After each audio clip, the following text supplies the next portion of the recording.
All right, now this is going to be a shorter tier list. I usually do the ones with 50 million characters, 100 different arcs. I'm lying, I only did like a few tier lists with arcs. But anyways, we're doing a shorter one about Spider-Man movies. And this one has Venom movies too, because I mean, you know, Venom is part of the Spider-Man mythos, whatever. Anyways, I think it makes sense if I put the Venom movies in there. Also, you know, it'll pad the bottom. Let's be real.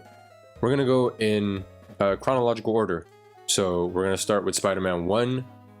I want to put Spider-Man 1 in S just because, and I'm not biased, although yes, it is the ones I grew up with. I'm not biased because they're not even my favorites. I just think Spider-Man 1 is just really good. To me, it had possibly the best villain out of any Spider-Man movie, or definitely up there at least. Shit, he's so good he came back a second time as the main villain of another movie as well. I think that pretty much cements him as just the best villain in all of Spider-Man movies. Other than Norman, I just thought Tobey Maguire's portrayal of Spider-Man was good.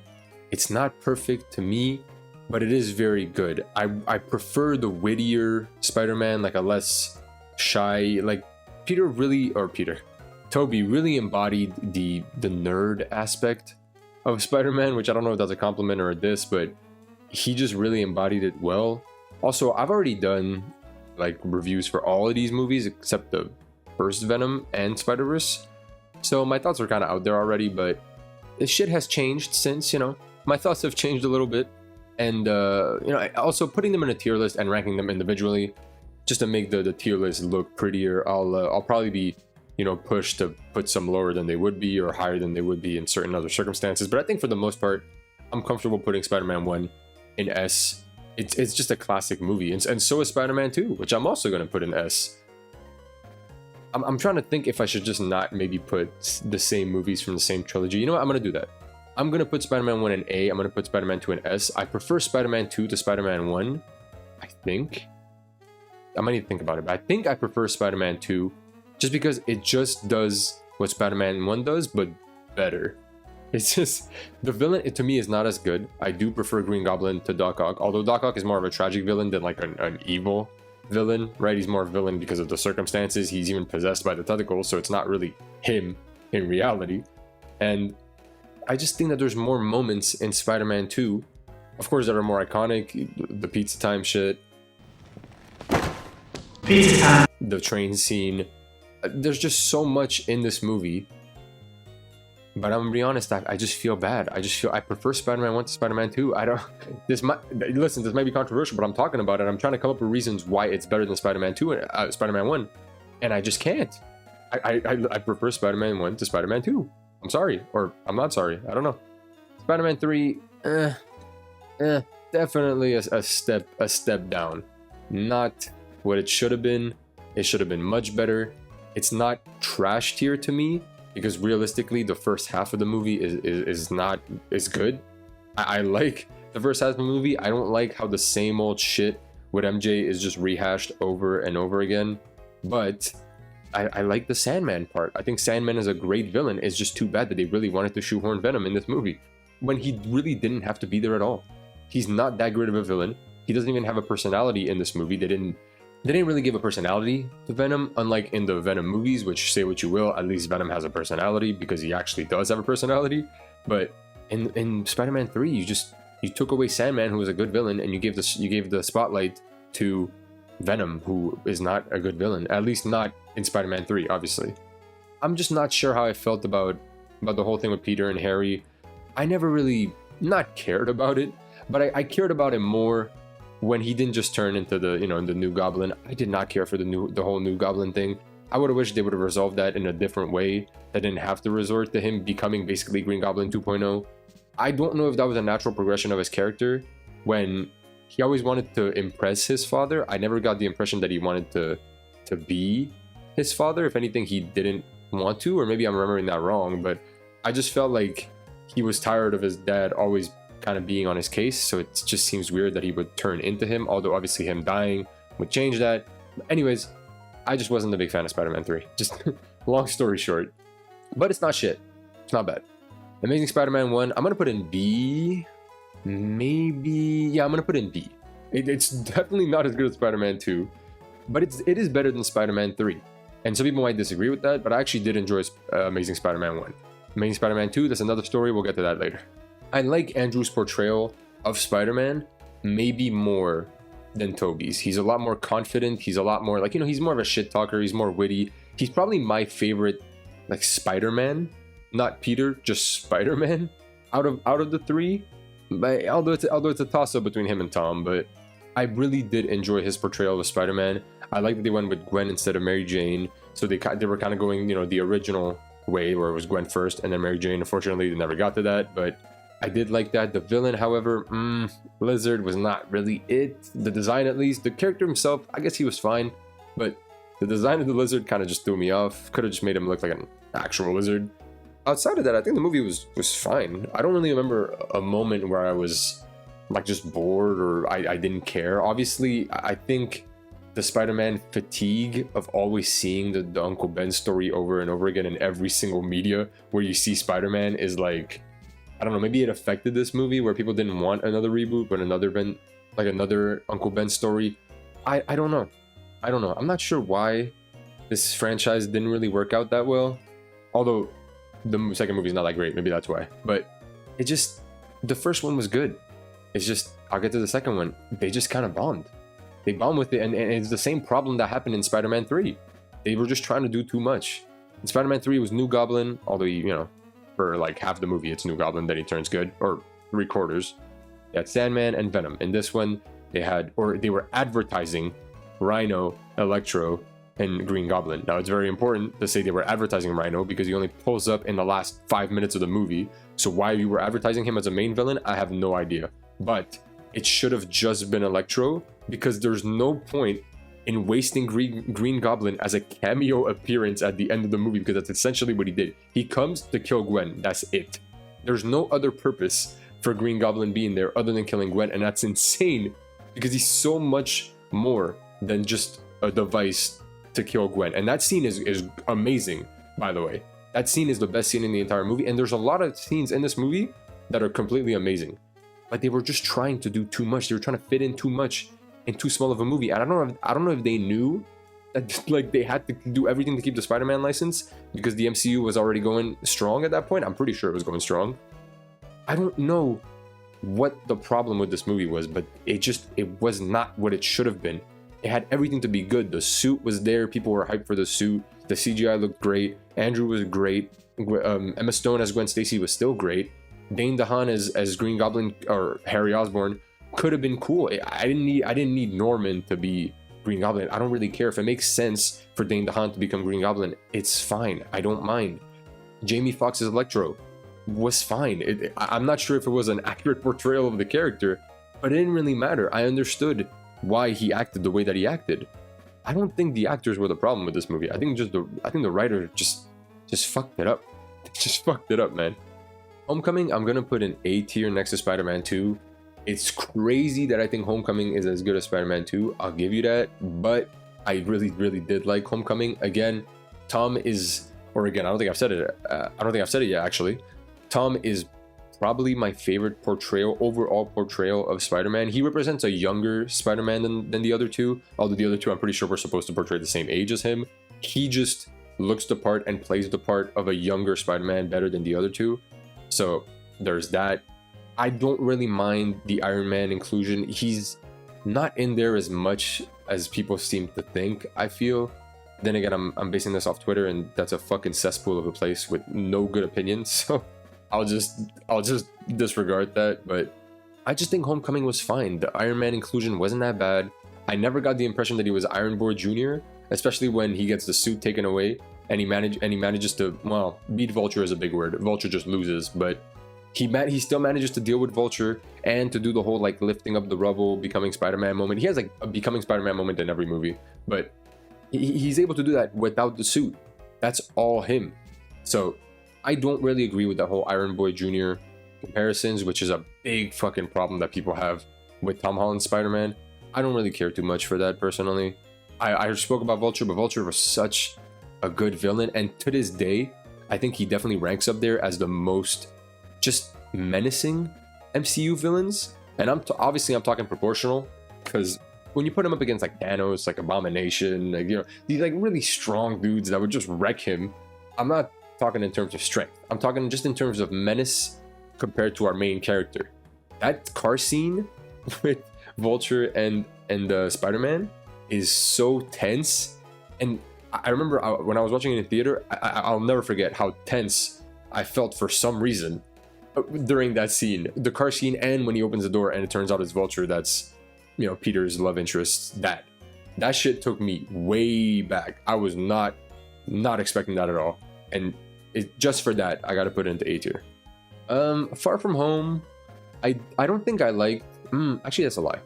I really did like Far From Home. I think about as much as Homecoming. You know what? I think I'm gonna do this.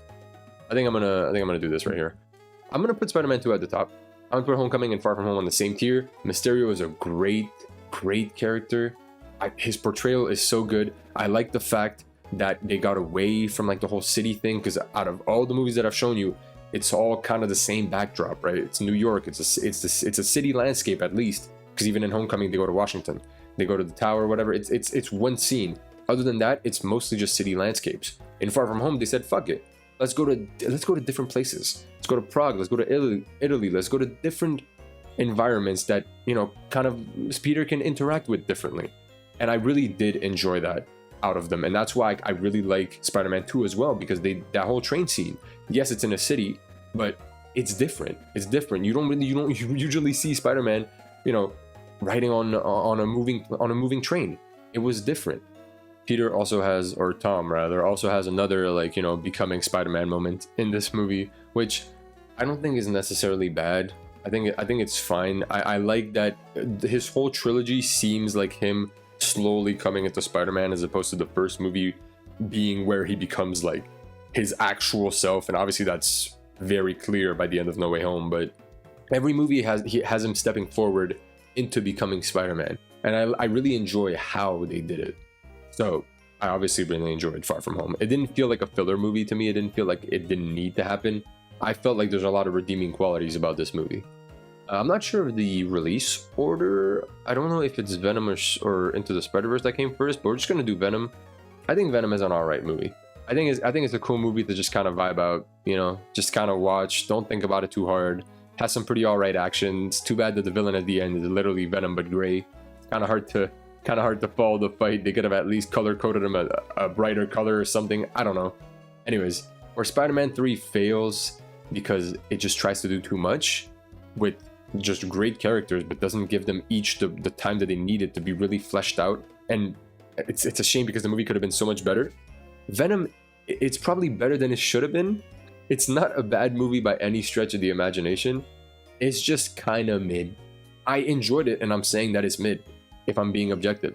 It's not the greatest thing ever, and it was never going to be, but it's way more fun than it should be, and for that reason, it's not a D. I'd put it at C. I'm pretty sure Spider-Verse was after Venom, but it might have been before. Spider-Verse goes to A. This is literally just like the quintessential like Spider-Verse story. I don't know how else I could put that. It brings all these different Spider-Men and does it in a way that doesn't feel like you have the same character like 6 times. All of them are different enough, have different attitudes, have different art styles, have different everything, enough to the point where they all genuinely feel like different characters. And the relationship between Miles and Peter B is so good, because usually when you see an older Spider-Man, and they even you know, show it in the movie. When you have an older Spider-Man, you imagine someone who's more like, you know, experienced, who kind of knows what they're doing. It's not the case, and you see it in all these movies. Spider-Man never has his shit figured out. So when you see in Into the Spider-Verse at the beginning, you see like the first Peter Parker, the blonde one, he dies, and he was like this perfect version of Spider-Man, right? Then you see Peter B come in, he's a fucking mess, and it's so great. And Miles as a character is such a fresh take on Spider-Man, because he's not Peter Parker, he's Miles. He feels different. It's not just having a different person in the same suit acting the same. Nah, it's a different person, a different suit. It's a whole different character, and he's such an interesting character too. I just love everything about this movie. The story, the art style, the music, and they made an effort to really dive deep into like the art and music part of Miles's like character. And I love that it kind of became like a meta thing in the movie, where like even the music of the movie and just everything.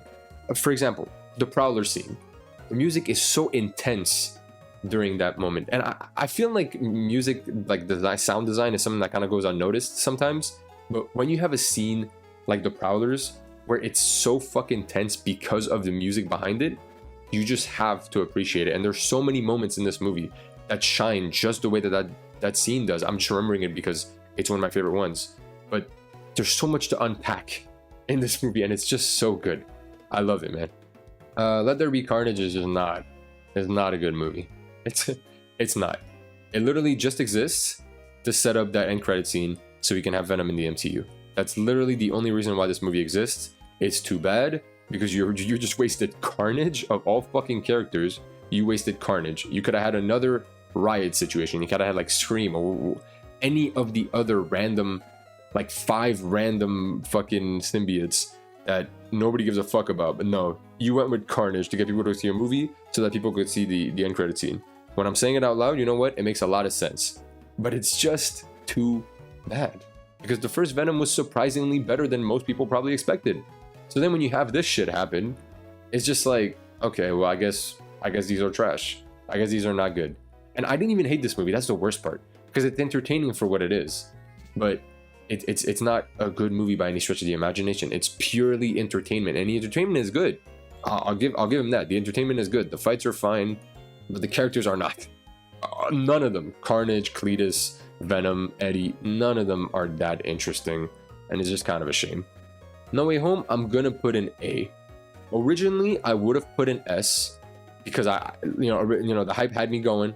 I loved it, but I just don't know how I feel about the fact that there were other Spider-Man involved, and in every single Spider-Man movie, you have inclusion from other characters in the MCU. I'd say Far From Home is the least guilty of that, with it only being really Nick Fury. I don't really consider Happy to be that big of like a, oh my god, what is he doing in this movie? It's supposed to be a Spider-Man movie. He's essentially like an Iron Man / Spider-Man character at this point, because he's involved with Aunt May and all that, or he was before she got. But I really did like No Way Home, despite, the possible gripes that I have with the fact that Spider-Man is, I'm not going to say feels like a secondary character and it feels like a secondary character in his movie, because I wouldn't say that's true. That's not fair. But there's so much going on with Doctor Strange, with all the other villains, with the other Peters. There's a lot going on, and Tom somehow is still at the center of it, and I will give him props for that. With so many characters, Strange definitely, like you can see on the poster, he's predominantly featured, but he's not that much in the movie, or not like, he is obviously a lot in the movie, but he's not like a driving force within the internal conflicts. He's more important for like, the bigger stuff, right? But the more personal stuff that you expect from a Spider-Man movie, which is a lot of Spider-Man movies are very personal. So a lot of like the more personal stuff is restricted to only Tom, and then later on to Toby and Andrew. The villains were all great. Lizard and Sandman didn't really do shit, but definitely it was very redeeming for Jamie Foxx's Electro. He did really great in this movie, and I don't know why they gave that man a fade and everything. They pimped the dude out for some reason. They made him look super good when he was looking goofy in Amazing Spider-Man 2, but I'm not hating. I think it's a better design than in Amazing Spider-Man 2. I much prefer this one than the all blue version that they went with. Green Goblin, his redesign was fine. I like that we could actually see his face, because it's a shame to have Willem Dafoe and then to hide his face, but I really liked his redesign. I liked what they did with Alfred Molina. He wasn't really that featured as a villain in the movie. You could tell that he was very conflicted and he just kind of wanted to help at some point. But there's a lot of scenes in this movie that are just pure Spider-Man. The Spider Sense scene, I'm thinking specifically in the room when Tom's walking around trying to figure out why his Spider Sense is acting up. Obviously the great power, great responsibility scene. I love the final fight with Green Goblin, between Tom and Green Goblin, as well as the fight in the building. That shit was brutal. They were literally throwing WWE moves at each other. It was great. That whole movie is great, and the only reason why it's not an S is because I just wish it was just a little tiny bit more personal to Tom, so he could have his own movie. But I feel like whatever they set up next will be what I'm looking for, and that will be what the MCU needs to really, in my opinion, have an S tier Spider-Man movie. And at least I'll give them something. According to my tier list, they have the most consistent series of movies. In my opinion, they're all in A's. The first trilogy is probably the most polarizing because it has 2 S's and then 1 C. And then Amazing Spider-Man, well, maybe if you had a third, it could have been an S, but oh well, it is what it is. We're not even going to talk about Venom.